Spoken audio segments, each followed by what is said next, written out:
Hey, it's Rodney with Lightning Rain Gutters and Patios. Hey, 2 patios we did at this house. This one is done with no posts, just wall-to-wall header mount.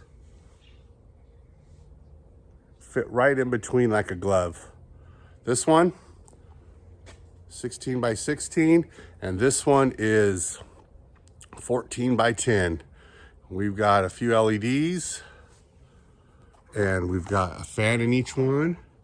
And the color on this one, I mean, it came out almost exact. It is the sandalwood panels.